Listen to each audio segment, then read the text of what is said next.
मैंने अपनी पिछली कुछ वीडियोस में स्केलिंग के टॉपिक पे बात की थी, स्पेशली डेटाबेस की स्केलिंग से हवाले से। और हमने स्टार्ट किया था स्टैंड अलोन सेटअप से और मूव हुए थे इस पर्टिकुलर सेटअप पर।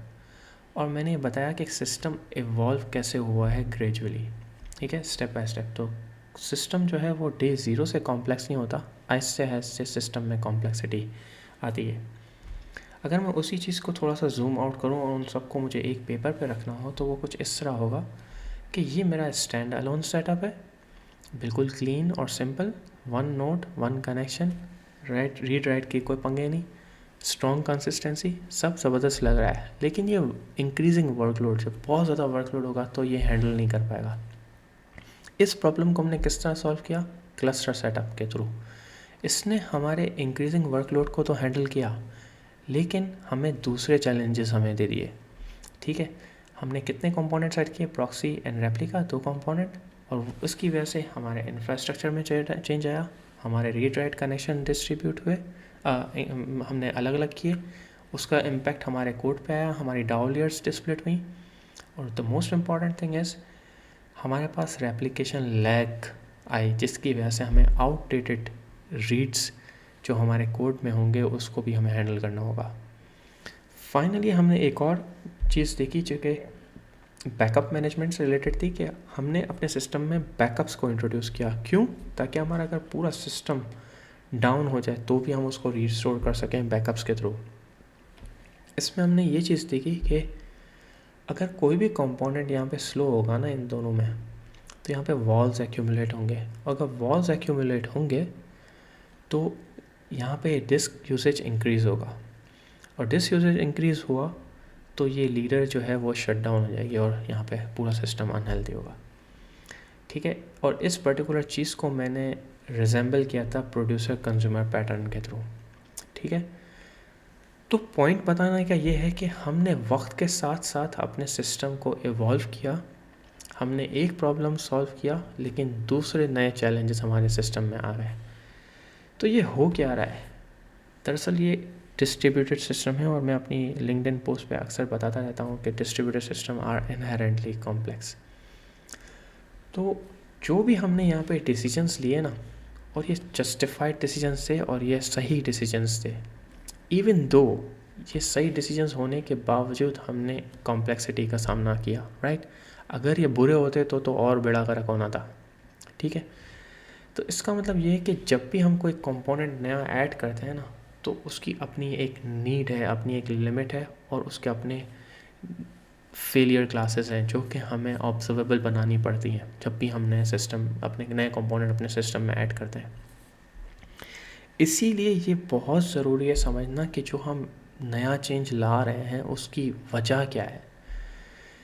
आपको ये बहुत ही ऑब्वियस लग रहा होगा कि यार ये तो बहुत ही इजी बात है, इसमें कोई बड़ी बात तो है नहीं। तो एक ही कुछ इस तरह की ही पोस्ट देखी थी कि जैसे अगर आपके पास सीपीयू स्पाइक है तो आपने स्केल कर दिया, क्वेरी स्लो है तो आपने इंडेक्स ऐड कर दिया।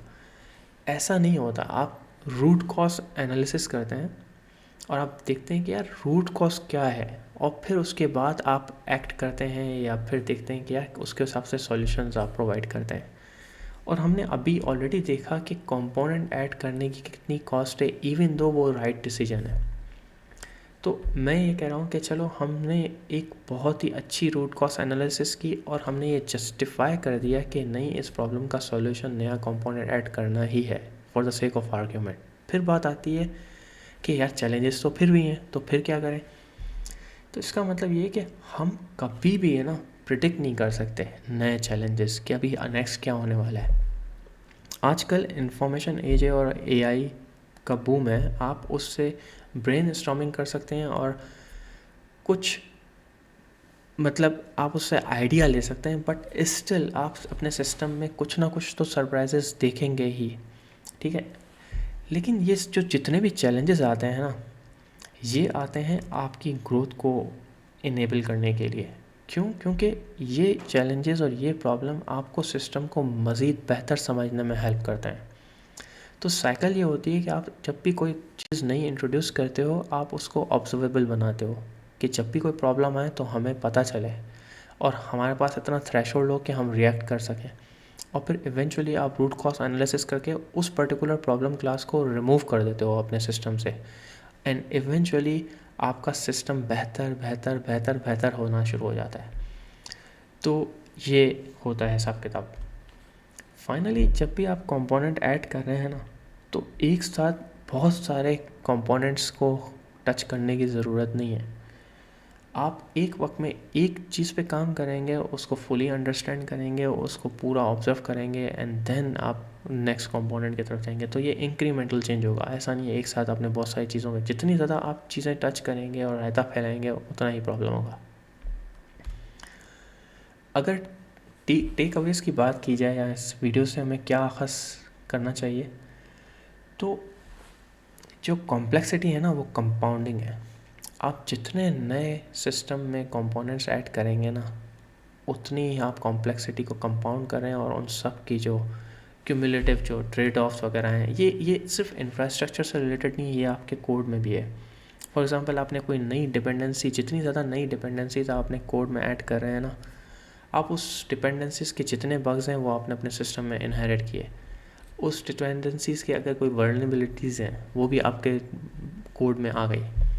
तो ये ट्रेड ऑफ होता है हर जगह, हमारे सॉफ्टवेयर इंजीनियरिंग में ट्रेड ऑफ्स हैं, इवन हमारी लाइफ में भी ट्रेड ऑफ्स हैं। तो एक तो ये चीज़ हो गई। दूसरा, इवन दो आपने बहुत ही रूट कॉज एनालिसिस की, वॉट एवर गुड डिसीजन था हर चीज़, लेकिन उसकी भी कॉस्ट है। आप बिल्कुल नहीं कह सकते कि यार जो मैं किया ये बिल्कुल 100% बग फ्री है, ऐसा हो नहीं सकता।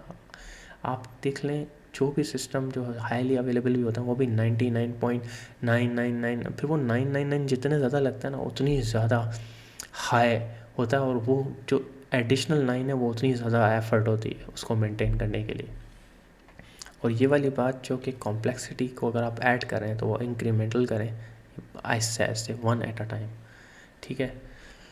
एंड फाइनली आप इस जर्नी में अकेले नहीं हैं, जितने भी सॉफ्टवेयर इंजीनियर्स हैं वो इस पर्टिकुलर चैलेंजेस को फेस कर रहे हैं, तो आप भी फेस करेंगे। तो आपको ये इम्पोस्टर सिंड्रोम ना हो कि यार ये पता नहीं मैं क्या कर रहा हूँ, कि हर बार कोई नई चीज़ मैं ऐड करता हूँ कोई नया चैलेंज आ जाता है।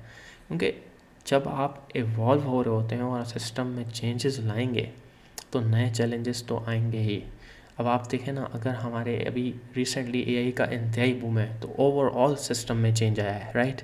हर चीज़ बदल गई है, तो इसी हवाले से नए चैलेंजेस भी आए हैं और दूसरी चीज़ें भी आई हैं। तो अगर बदलाव आएगा तो उसके कॉन्सिक्वेंसेस भी होंगी, उसके नए चैलेंजेस भी होंगे, वो चीज़ें कुछ इम्प्रूव भी होंगी और कुछ नई चीज़ें भी आएंगी जो कि हमें उनका सामना करना पड़ेगा और चैलेंजेस होंगे। तो ये एक नॉर्मल पैटर्न है।